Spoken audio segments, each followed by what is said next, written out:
As we come on the air, President Biden is meeting with 10 Republican senators at the White House on these evolving COVID relief plans.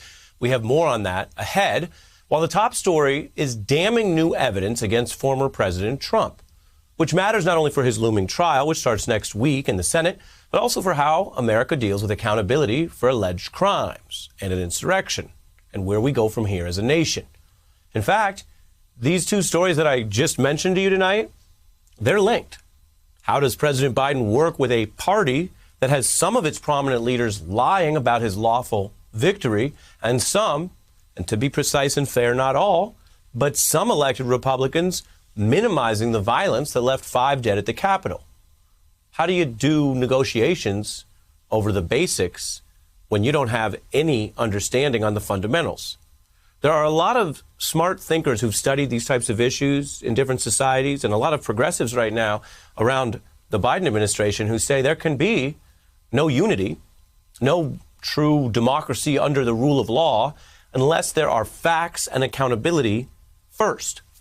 And keep that in mind as you see this news tonight. Former President Trump wants to exploit the upcoming trial as a chance to double down on the election lie that partly fed the insurrection. He wants to take on the truth that President Biden won the race and instead push lies about it. Now, as a matter of law and logic, I always try to keep it straightforward with you. So I'll just tell you what's going on. It makes no sense as a matter of logic to repeat at your trial for inciting insurrection that you're still pushing the lie that led, at least partly, to the insurrection. But as a matter of brute force, amoral politics, the strategy here looks like embracing the growing autocratic wing of the Republican Party, and Trump as a defendant daring top elected Republican senators to oppose him on that. So for those who ask, what's the point of even holding this trial next week? Well, tonight you see one part of the answer.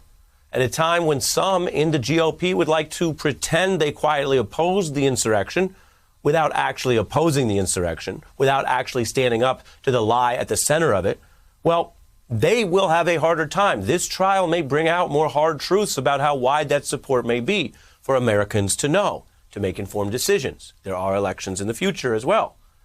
And this may be a hard process that is worth having for them and for us. And I mean us in the broad sense of us as a nation going through this together. Hey, I'm Ari Melber from MSNBC. You can see more of our videos right here, or better yet, subscribe to our YouTube channel below. You could have been anywhere in the world, but you're here with us, and we appreciate that.